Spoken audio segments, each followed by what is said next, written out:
ईंधन वह पदार्थ जिसके जलने पर ऊष्मा उत्पन्न होती है उसे ईंधन कहते हैं, और वह क्रिया जिसमें ईंधन जल के ऊष्मा और प्रकाश निकलती है उसे दहन कहते हैं। तो दहन क्या होगा? यह क्रिया है जिसमें ईंधन जलकर ऊष्मा और प्रकाश देती है। ये क्या है? दहन एक क्रिया है जिसमें क्या ऊष्मा और प्रकाश निकलती है, प्रकाश, ठीक। और परनोद वह ईंधन का दहन जिसमें ऊष्मा और अनेक गैस निकलती है, अत्यधिक गैस निकलती है, उसे परनोद कहते हैं। परनोद वह ईंधन का वह दहन ईंधन का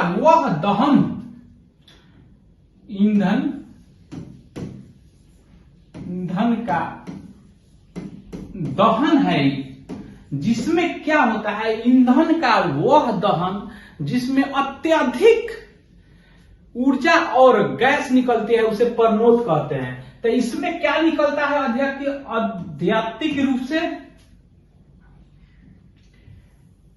इसमें आपका इसके परनोद में अत्यधिक रूप से ऊर्जा और गैस निकलता है। ऊर्जा और गैस दोनों की जो मात्रा होती है बहुत अधिक होती है, अधिक होती है। तो क्या बोल सकते हैं?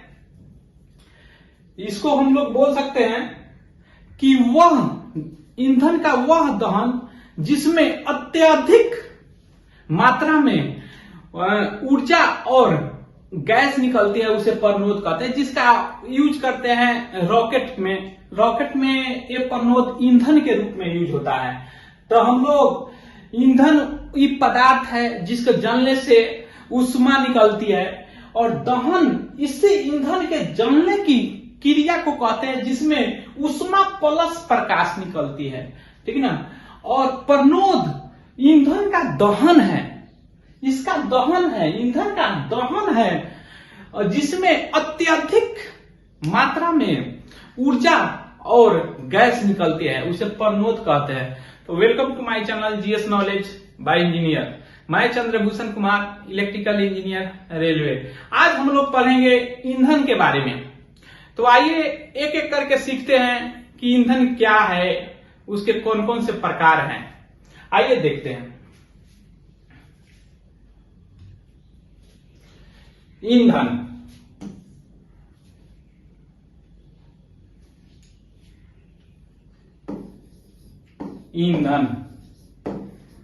इसको इंग्लिश में फ्यूल कहते हैं। वह पदार्थ जिसके जलने से ऊष्मा निकलती है उसे ईंधन कहते हैं। तो ईंधन के जलने से क्या निकलती है? ईंधन के जलने से क्या निकलता है? ऊष्मा निकलता है। और ईंधन होता क्या है? पदार्थ जैसे लकड़ी, कोयला, पेट्रोलियम,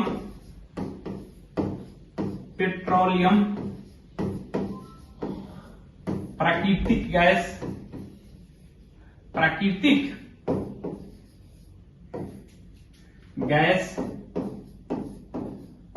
ईटीसी।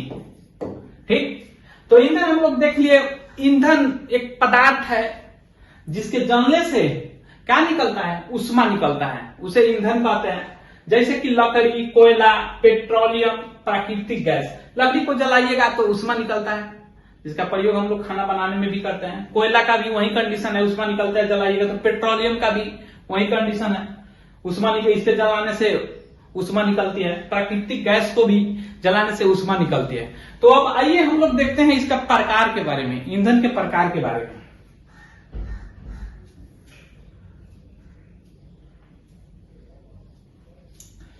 ईंधन के प्रकार। ईंधन के प्रकार, टाइप्स ऑफ फ्यूल, प्रकार। ठीक, ईंधन को दो आधार पर बांटा जाता है। ईंधन के प्रकार को दो आधार पर बांटा जाता है। एक में है उत्पत्ति के आधार पर ईंधन के वर्गीकरण, और दूसरा है अवस्था के आधार पर ईंधन का वर्गीकरण। जैसे देखिए, एक में उत्पत्ति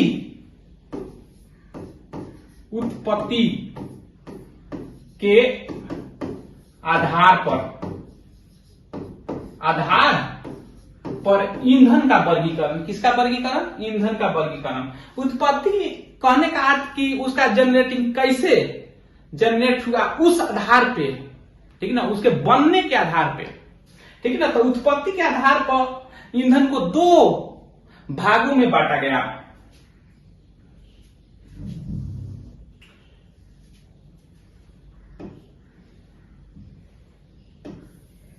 एक को बोला जाता है प्राकृतिक ईंधन।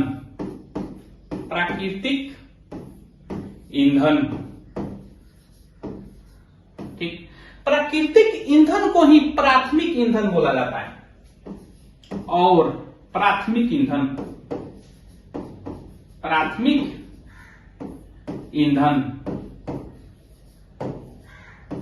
ठीक, ये एक प्रकार हुआ।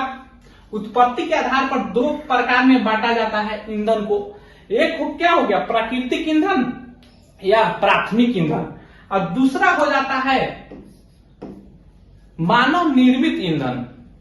मानव निर्मित ईंधन। इस ईंधन को बोला जाता है द्वितीय ईंधन। ठीक, मानव निर्मित ईंधन को ही द्वितीय ईंधन बोला जाता है। द्वितीय ईंधन कहा जाता है। बात आया समझ रहे? तो हम लोग देख लिए उत्पत्ति के आधार पर, एक एक करके हम लोग पढ़ेंगे। जैसे कि प्राकृतिक ईंधन, उसको प्राथमिक ईंधन, इसको मानव निर्मित ईंधन, इसको द्वितीय ईंधन क्यों कहते हैं, ये सब पढ़ेंगे अभी। अगला देख लेते हैं। एक तो हो गया उत्पत्ति के आधार पर ईंधन का वर्गीकरण दो भागों में बांटा गया। उसी अवस्था के आधार पर ईंधन को तीन भागों में बांटा गया।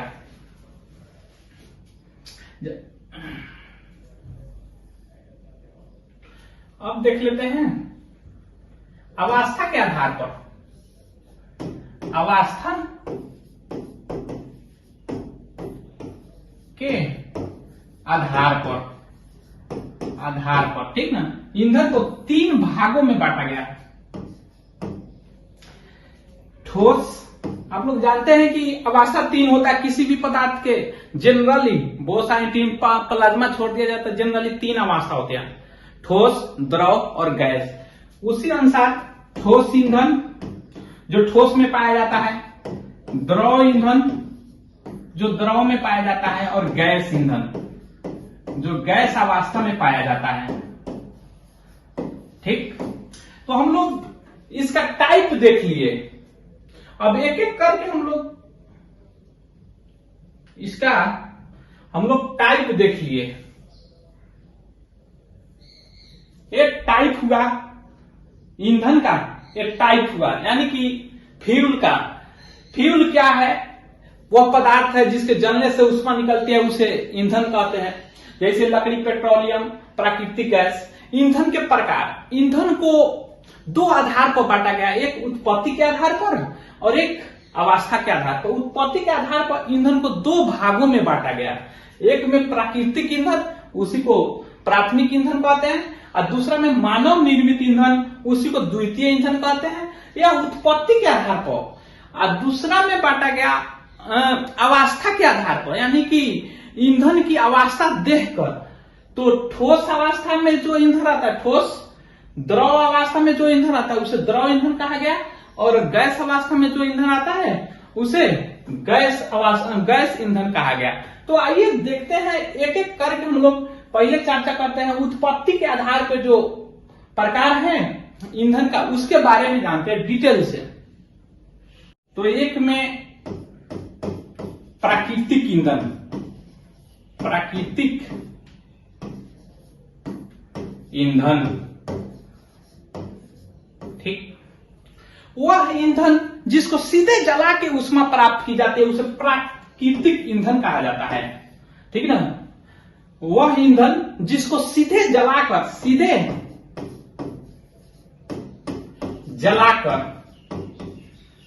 जलाकर ऊष्मा प्राप्त की जाती है, ऊष्मा प्राप्त की जाती है, उसे प्राकृतिक ईंधन कहते हैं। पूरा नहीं लिख रहे हैं, आप लोग समझ जाइएगा। उसे प्राकृतिक ईंधन कहते हैं और इसका ही नाम है प्राथमिक ईंधन, ठीक ना। दोनों नाम क्या है, सेम है। उत्पत्ति इसका एक ऐसा भी कह सकते हैं कि वह ईंधन जो प्रकृति से प्राप्त होती है उसे क्या बोलते हैं, प्राकृतिक ईंधन कहते हैं। इसे ऐसे भी बोल सकते हैं, प्राकृतिक से प्राप्त ईंधन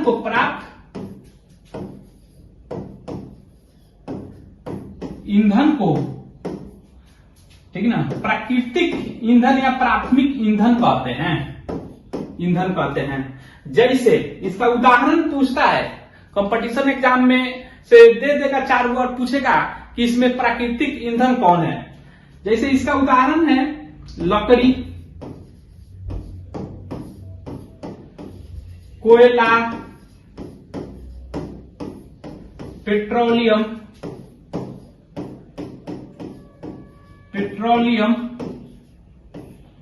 प्राकृतिक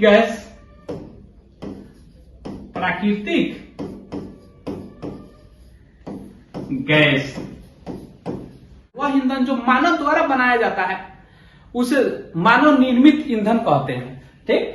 और द्वितीय ईंधन इसको इसलिए कहा जाता है कि यह प्राथमिक ईंधन के रूप चेंज करके प्राप्त किया जाता है, ठीक ना। तो आइए देखते हैं।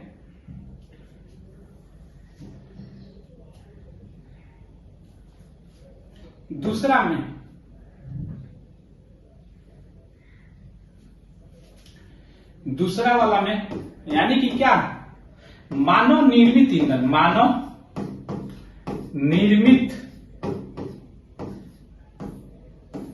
ईंधन, इसके नाम से स्पष्ट है कि यह मानव द्वारा बनाया जाने वाला ईंधन है, ठीक। मानव यानी कि आदमी, मानव द्वारा उत्पन्न या बनाया गया ईंधन है। ईंधन को क्या कहेंगे, मानव निर्मित ईंधन कहेंगे। इसका द्वितीय ईंधन क्यों कहते हैं, क्योंकि यह प्राथमिक ईंधन को ही चेंज करके बनाया जाता है, ठीक है। तो क्या बोल सकते हैं, यह प्राथमिक या प्राकृतिक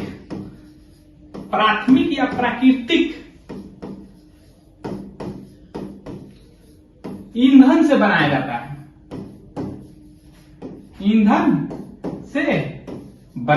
है, बनाया जाता है। जैसे उदाहरण से क्लियर हो जाएगा, जैसे कि प्राकृतिक या प्राथमिक ईंधन कौन है, लकड़ी। तो लकड़ी को मानव जलाता है तो वह आपका चारकोल में बदलता है, ठीक। तो चारकोल क्या होता है, वह लकड़ी का जला हुआ भाग होता है, जला हुआ रूप होता है। तो द्वितीय ईंधन का उदाहरण देख लीजिए। उदाहरण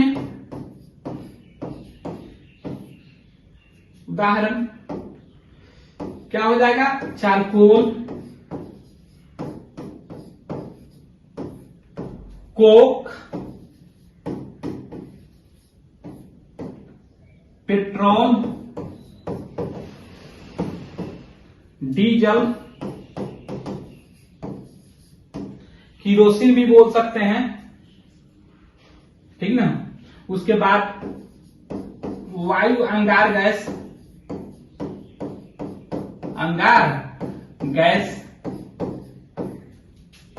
जल गैस या इसी जल गैस को भाप गैस भी बोलते हैं। जल गैस या इसी को भी भाप गैस भी बोलते हैं। भाप गैस। तो अब देखिए,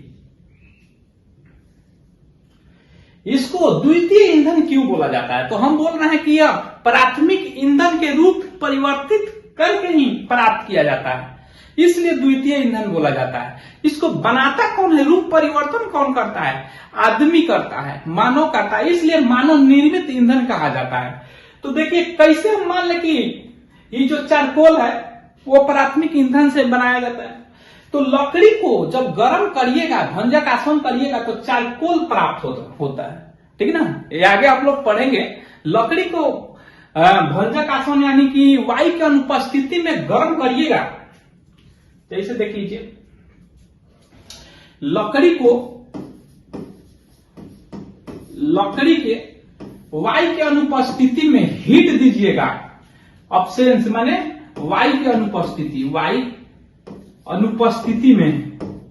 की अनुपस्थिति में गर्म करिएगा तो दो पदार्थ निकलता है, पाइरो ग्लिसियर निकलता है, सियर करके, ठीक ना। और दूसरा निकलता है चारकोल, जो बचता है हीट होने से, जलता है लकड़ी वायु की अनुपस्थिति में, तो ये क्या चारकोल निकलता है, ठीक ना। उसी प्रकार से कोक है, कोयला को जलाइएगा तो चारकोल जलने के बाद जो बचता है उसे कोक कहते हैं, ठीक ना।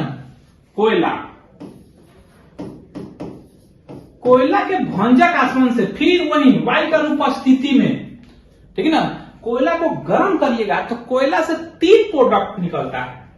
क्या? वायु के अनुपस्थिति, हीट का चिन्ह दे रहे हैं यहाँ, हीट ऐसे भी हम लोग लिख सकते हैं, डायरेक्ट हीट देते हैं, ठीक ना। एब्सेंस ऑफ एयर माने वायु की अनुपस्थिति में, यहां वायु लिख रहे हैं, अनुपस्थिति शॉर्ट में लिख देते हैं। जब कोयला को भंजक आसवन करते हैं तब 3 प्रोडक्ट निकलता है।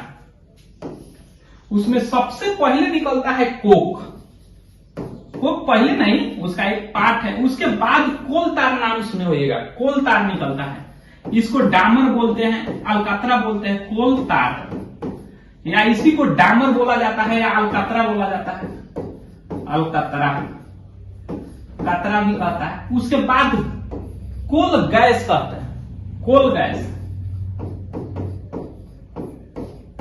गैस निकलता है, ठीक। ये सब जो ईंधन देख रहे हैं, अलकतरा तो जनरली ईंधन में प्रयोग नहीं किया जाता है, रोड को बनाने में प्रयोग किया जाता है, लेकिन कोक ईंधन के रूप में प्रयुक्त किया जाता है, कोल गैस ईंधन के रूप में प्रयुक्त किया जाता है। ये सभी सेकेंडरी ईंधन है, यानी कि द्वितीय ईंधन है। तो समझ गया, लकड़ी के ये भी एक्स्ट्रा जानिए, लकड़ी के भंजक आसवन से ये क्या निकलता है? चारकोल, यानी कि वायु। भंजक आसवन कुछ नहीं है, वायु की अनुपस्थिति में जलाना। उसी प्रकार से कोयला की अनुपस्थिति में, ये आगे हम लोग पढ़ेंगे, इसका फिगर बना के पढ़ेंगे, कोयला जब पढ़ेंगे उसका टाइप में।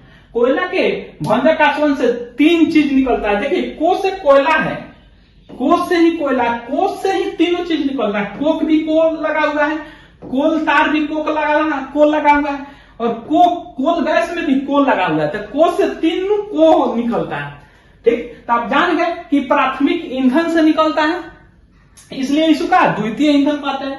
दूसरा चीज वायु अंगार गैस है और जल गैस है। वायु अंगार गैस को प्रोड्यूसर गैस भी कहते हैं। उसी प्रकार से जल गैस को भाप गैस भी कहते हैं। तो उसको भी देख लेते हैं। जैसे कि यहाँ पे कोक देख लिए, कोक कार्बन का शुद्ध रूप होता है। कार्बन का सबसे शुद्ध रूप कोयला नहीं होता है, कोयला से प्राप्त कोक होता है। कोक जो होता है कार्बन का शुद्ध रूप, सबसे शुद्ध रूप कार्बन का जो होता है वो कोक होता है, कोयला नहीं, शुद्ध रूप होता है, ठीक। इसी प्रकार कहा जाता है कि कोयला को शुद्ध करने के लिए भंजक आसवन किया जाता है, जिसे कोक प्राप्त होता है। वही कोक कार्बन का शुद्ध रूप माना जाता है। अब देखते हैं हम लोग कि भाप गैस, वायु अंगार गैस और जल गैस कैसे प्राप्त होता है, वो भी देख लेते हैं। यही कोक है जो कोयला का शुद्ध रूप है, ठीक है ना, इसमें कार्बन का शुद्ध रूप माना जाता है। इसी कोक को जलाते हैं यानी कि गर्म करते हैं। लाल तप्त कहने का अर्थ कि गर्म करना, ठीक ना। कोक को जब जलाते हैं या गर्म करते हैं तो कर देते हैं कोक पर, गर्म कोक पर भाप प्रवाहित करते हैं, जल प्रवाहित करते हैं तो जल गैस निकलता है। जल प्रवाहित करते हैं तो जल गैस निकलता है। मान के चलिए कोक तो कार्बन है, कोयला कार्बन, ठीक। इसको गर्म कर रहे हैं, ये गर्म है, मान के चलिए गर्म कोक है, या कहीं कहीं लाल तत्व भी लिखता है। इस पे भाप प्रवाहित कर रहे हैं। मान के चलिए यहां पे कोक है, ये गर्म है,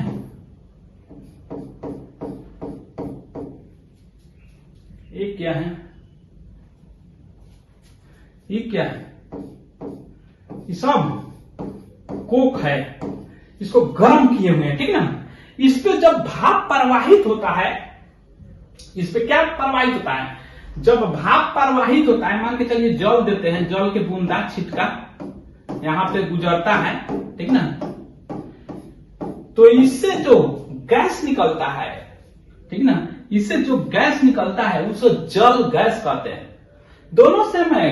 अगर कोक पे, गर्म कोक पे जल दे देते हैं तो जल गैस हो जाता है, वायु दे देते हैं तो वायु अंगार गैस हो जाता है। नाम से ही क्लियर है, ठीक ना। तो पहले देख लेते हैं क्या, जल गैस, ठीक ना।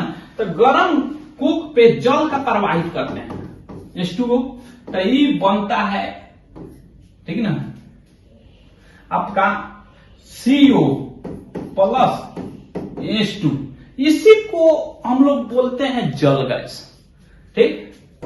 इसी को क्या बोलते हैं, जल गैस, जल गैस का ये, या इसी को कहते हैं भाप गैस, भाप गैस। समझ आया बात। तो क्या कोक और जल से कौन बना रहा है, आदमी, इसलिए द्वितीय ईंधन है। आई क्या है, द्वितीय ईंधन है, मानव निर्मित ईंधन है। क्या प्राप्त, क्वेश्चन में पूछता है कि जो जल गैस है किसका मिश्रण होता है, या इसका फार्मूला पूछ देगा, ठीक ना।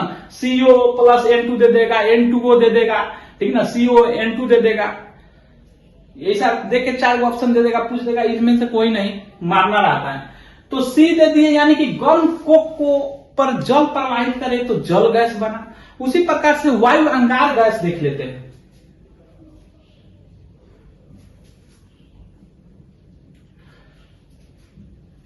वायु अंगार गैस, वायु अंगार गैस, ठीक। तो गर्म कोक पे, लाल तप्त कोक पे, यानी कि कोक लिख देते हैं, सब लिख देते हैं, गर्म कोक पे जब जल दिए थे, भाप प्रवाहित किए थे तो जल गैस बना था। और यही गर्म कोक पे जब वायु प्रवाहित करेंगे, ठीक ना, वायु माने हवा प्रवाहित करेंगे तो ये क्या बनेगा, CO प्लस N2। जो हवा में नाइट्रोजन ज्यादा रहता है, जो एटमॉस्फेयर में जो नाइट्रोजन हवा रहता है उसमें नाइट्रोजन का मात्रा ज्यादा रहता है, ठीक ना। तो ये दोनों देंगे गर्म कोक पे, जब हवा देते हैं, वायु देते हैं तो CO प्लस N2 होता है। तो इसी को हम लोग बोलते हैं वायु अंगार गैस, वायु अंगार गैस, या इसी को दूसरा नाम कहीं कहीं दे देता है प्रोड्यूसर गैस, प्रोड्यूसर गैस, ठीक। समझ आया बात। अब देखते हैं हम लोग दूसरा अवस्था के रूप में ईंधन का वर्गीकरण। अवस्था के आधार पर ईंधन का वर्गीकरण, वह वर्गीकरण कितना था, 3 था। अवस्था के आधार पर हम लिखेंगे, पूरा नहीं, अवस्था के आधार पर ईंधन का वर्गीकरण, अवस्था के आधार पर, ठीक। समझ जाइए, कितने भागों में बांटे थे हम लोग, 3 भागों में, ठोस, द्रव, गैस। क्या लिखेंगे, ठोस, यानी कि ठोस ईंधन, ठोस ईंधन, ये क्या हो जाएगा, द्रव ईंधन, और तीसरा क्या हो जाएगा, गैस ईंधन, ठीक। तो वो है ईंधन जो ठोस अवस्था में पाई जाती है, उसे क्या ठोस ईंधन कहते हैं। यह ईंधन ठोस अवस्था में पाई जाती है, ठोस अवस्था में पाई जाती है, जाती है। बात आया समझ में? तो ये क्या हो जाएगा, द्रव क्या हो जाएगा, द्रव अवस्था में पाई जाती है वह ईंधन जो द्रव अवस्था में पाई जाती है उसे द्रव ईंधन कहते हैं। वह ईंधन जो गैस अवस्था में पाई जाती है वो गैस ईंधन कहते हैं। इसका डिफिनीशन इंपॉर्टेंट नहीं है, इसका जो एग्जाम्पल है, उदाहरण है, वो सबसे इंपॉर्टेंट है, वो पूछता है एग्जाम में। तो देखिए, जैसे ठोस ईंधन का उदाहरण, तो वह कोई भी ईंधन, वो प्राथमिक हो चाहे सेकेंडरी हो, यानी कि प्राथमिक ईंधन हो चाहे द्वितीय ईंधन हो, जो ठोस में पाया जाएगा वो सभी ठोस ईंधन कहलाएंगे। जैसे लकड़ी, चारकोल भी ठोस अवस्था में पाया जाता है, ठीक ना। कोयला, कोक, ईटीसी, ये क्या होगा, ठोस ईंधन होता है। देखिए, जैसे इसी में लकड़ी प्राथमिक है जबकि चारकोल द्वितीय, फिर भी दोनों क्या है, ठोस ईंधन है, क्योंकि ठोस में पाया जाता है। उसी प्रकार से द्रव ईंधन, ये जो द्रव ईंधन है, ये जो द्रव ईंधन है, द्रव अवस्था में पाई जाने वाली ईंधन को क्या द्रव ईंधन कहते हैं। इसका उदाहरण इंपॉर्टेंट है, उदाहरण बताइए आप लोग, द्रव अवस्था में कौन कौन ईंधन पाया जाता है। तो आप लोग बोलिएगा कि पेट्रोल सबसे पहले हम लोग का जो यूज करते हैं, उसमें देखिए पेट्रोल हो गया, पेट्रोल द्रव अवस्था में पानी के रूप में पाया जाता है, पानी जैसे में। डीजल भी हो गया, ठीक। उसके बाद क्या हुआ, डीजल भी हो गया, पेट्रोल भी हो गया, किरोसिन भी हो गया, ठीक ना। आपका द्रवित हाइड्रोजन भी आ जाता है कभी कभार, ठीक ना। द्रवित हाइड्रोजन भी द्रव में आए, ईटीसी, ठीक। उसी प्रकार से गैस ईंधन को देख लेते हैं। गैस ईंधन, गैस ईंधन यानी कि वह ईंधन जो गैस अवस्था में पाया जाता है, गैस ईंधन होता है। इसका उदाहरण, ठीक। तो क्या क्या, कौन कौन ईंधन गैस में पाया जाता है। तो जैसे कि देखिए, प्राकृतिक गैस, प्राकृतिक ईंधन हो रहा था वहां पे, यहाँ पे क्या है, प्राकृतिक गैस, नेचुरल गैस, जो अब सीएनजी में भी यूज होने लगा है। तो सीएनजी भी लिख सकते हैं, सीएनजी भी या गैसीय फॉर्म में ही पाया जाता है, ठीक ना। हाइड्रोजन भी, हाइड्रोजन, मीथेन, पता है समझ में।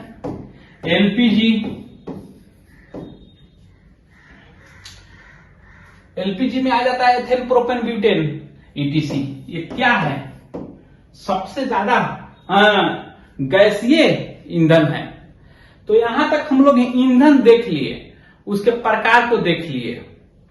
आशा करते हैं कि समझ भी आया होगा ईंधन क्या है, उसके प्रकार के बारे में पूरा डिटेल रूप से। आगे हम लोग पढ़ेंगे, इसके आगे क्लास में ईंधन के ऊष्मीय मान। क्या क्या पढ़ने वाले हैं कि इसके आगे हम लोग पढ़ेंगे, अगला क्लास में